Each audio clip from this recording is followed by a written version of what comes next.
नमस्कार, स्वागत है आपका डीटीएस की ऑनलाइन क्लासेस में। मैं अरुण शुक्ला। आज वर्णमाला का अंतिम भाग चलेगा। इससे पहले की 2 क्लासें हो गई हैं जिसमें वर्णमाला के बारे में बहुत सी चीज़ें बताई गई। आज हम आपको बताएंगे, बड़ा ही महत्वपूर्ण चीज़ पे चर्चा करेंगे कि वर्णमाला के जो व्यंजन हैं, इन व्यंजनों को स्वर रहित कैसे किया जाता है। आप आम भाषा में कह सकते हो आधा अक्षर कैसे बनता है।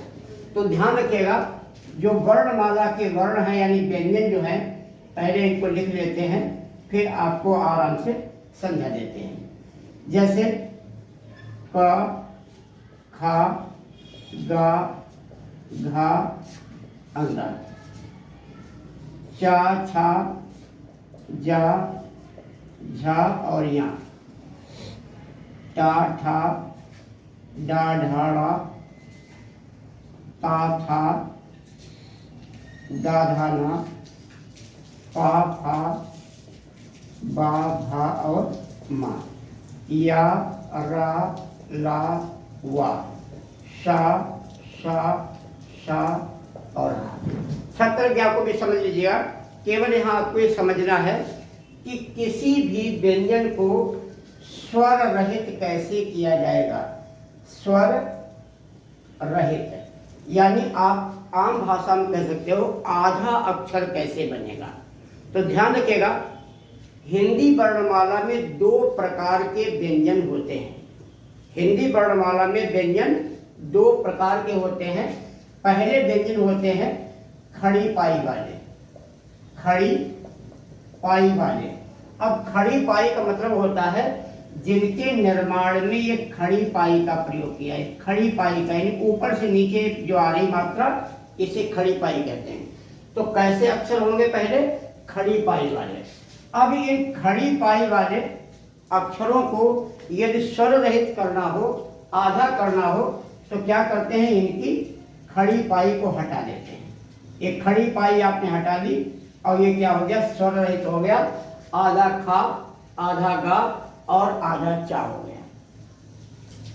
इसमें 2 ऐसे अक्षर होते हैं जो खड़ी पाई के बाद में पूरे होते हैं, का और फा। इन्हें आधा करने के लिए खड़ी पाई के बाद के भाग को आधा कर देते हैं और इसे हम क्या कह देते हैं? इस स्वर रहित हो गया है। फिर से ध्यान रखिएगा, 2 प्रकार के व्यंजन हैं। पहले व्यंजन पे चर्चा हो रही है खड़ी पाई वाले। तो खड़ी पाई में भी उपभेद 2 हो गए। एक वे जो खड़ी पाई तक पूरे हो जाते हैं और एक वे जो खड़ी पाई के बाद पूरे होते हैं। बाद पूरे होने वाले केवल का और फा दोनों अक्षर हैं। और कैसे इन्हें स्वर रहित किया जाता है। दूसरे प्रकार के होते हैं इसमें गोलीय व्यंजन। बस इसको बहुत ही ध्यान से समझिएगा कि गोलीय व्यंजन क्या होता है। यहाँ पर कौन कौन से ऐसे व्यंजन हैं जो गोलीय व्यंजन हैं। देखो, एक ये है 2, 3, 4, 5, 6, 7, 8 और 9। यानी 9 ऐसे इसमें अक्षर हैं, 9 इसमें ऐसे व्यंजन हैं जिनमें खड़ी पाई का इस्तेमाल नहीं होता। ध्यान दीजिएगा, इसमें 9 ऐसे वर्ण हैं जिनमें खड़ी पाई का प्रयोग नहीं होता है। बाकी सभी व्यंजनों में खड़ी पाई का इस्तेमाल किया जाता है। इसमें से रा को छोड़कर शेष 8 को गोलीय व्यंजन कहा जाता है। रा गोलीय नहीं है, रा पे चर्चा अलग होगी, ध्यान रखिएगा। 8 व्यंजनों को रा को छोड़ दो, बाकी 1, 2, 3, 4, 5, 6, 7 और 8 ये गोलीय व्यंजन कहलाते हैं। इन्हें स्वर रहित करने के लिए, आधा अक्षर बनाने के लिए इनके नीचे हलंत का इस्तेमाल कर दिया जाता है। ये अक्षर आधा हो जाता है। तो फिर से देखते हैं कि खड़ी पाई व्यंजनों के लिए खड़ी पाई को हटा देते हैं और गोलीय व्यंजन को आधा करने के लिए उसके नीचे हलंत का प्रयोग कर देते हैं। वो अक्षर आधा हो जाता है। ठीक है। अब यहाँ एक रह गया रा। अब ये भी ध्यान रखेंगे, इनकी संख्या कितनी है? 8 है। ये जरूर आप ध्यान रखिएगा। अब आते हैं रा। रा को विशेष दर्जा प्राप्त है हिंदी वर्णमाला में।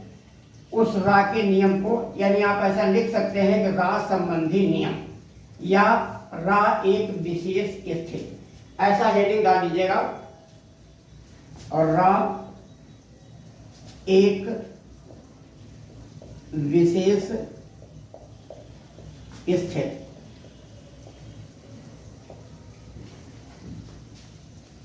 हिंदी वर्णमाला के अनुसार रा 4 प्रकार के होते हैं और चारों प्रकार के रा वर्तमान की मानक हिंदी में प्रचलन में है, यानी चारों प्रकार के रा प्रचलन रहेंगे। एक आपका ये है रा सामान्य, फिर एक होता है इस तरीके का रा, एक होता है ऐसा रा और एक होता है ऐसा रा। इस वाले रा को रेफ वाला रा भी कहते हैं, रेफ वाला रा भी इसे कहते हैं। ये 4 प्रकार के रा है और चारों ही प्रचलन में रहेंगे। इस रा का प्रयोग होगा सामान्य रूप में, सामान्य रूप में। जैसे आपको लिखना है राम राधा, तो इस तरीके से आप लिखेंगे। इस रा का प्रयोग होगा किसमें? स्वर रहित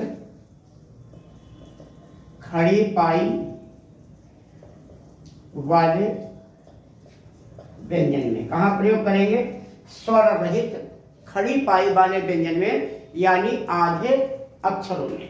जैसे अब यहां देखते हैं, जैसे ये बना है पा, अब पा खड़ी पाई वाला व्यंजन है, इसको आधा कर देंगे।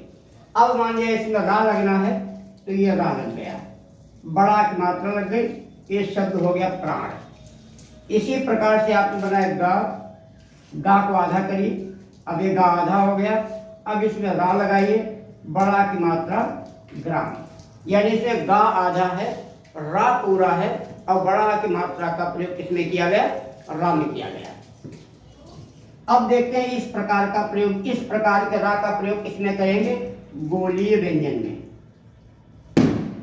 गोलीय व्यंजन में इस प्रकार के रा का इस्तेमाल कहाँ हो जाएगा? गोलीय व्यंजन में होगा। जैसे अब लिखा है टा, टा को आधा करिए, फिर रा लगाइए, अब ये होगा ट्रक, इसमें टा आधा है और रा पूरा है। अब ड्रम आपको लिखना, डा बनाइए, डा को आधा करिए, रा लगाइए, अब ये शब्द हो गया ड्रम। अब ये जो रा है, ये रा स्वर रहित है। एक किस प्रकार का रा? स्वर रहित रा है। अब इस स्वर रहित को रेख वाला रा भी कहते हैं। इसका प्रयोग कहाँ होता है?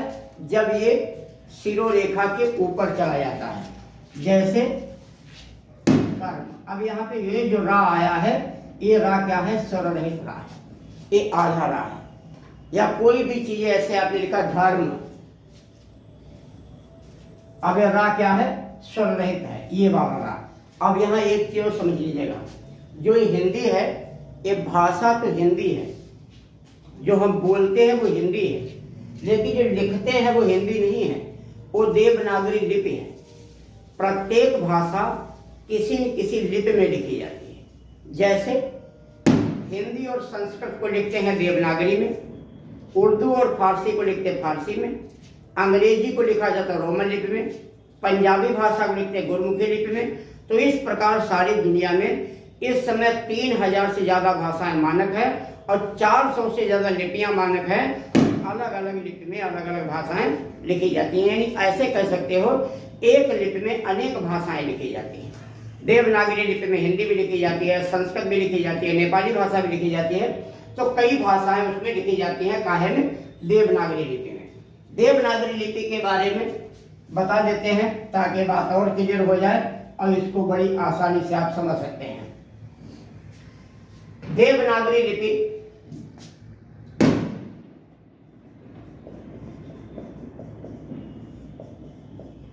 लिपि का आविष्कार गुजरात के नागर ब्राह्मणों ने किया था। देवनागरी लिपि का आविष्कार गुजरात के नागर ब्राह्मणों ने किया था। ये ब्राह्मी लिपि से बनी है। अब देवनागरी लिपि क्या है? यह लिपि शिरोरेखीय है, शिरोरेखीय। विश्व की ऐसी पहली लिपि जिसको लिखने के बाद इसके ऊपर एक लाइन खींची जाती है। बाकी किसी भी भाषा के ऊपर लिखने के बाद लाइन नहीं खींची जाती। अब ये लाइन नहीं है, इस लाइन को कह सकते हैं लक्ष्मण रेखा है। कोई भी अक्षर इस लाइन को पार नहीं कर सकता है, केवल रा जो है इस लाइन को पार कर जाता है। यानी यदि कोई अक्षर इस लाइन को पार कर सकता है वो केवल रा है। और रा जब तक इस लाइन के नीचे रहेगा तब तक वो पूर्ण रा रहेगा, पूरा।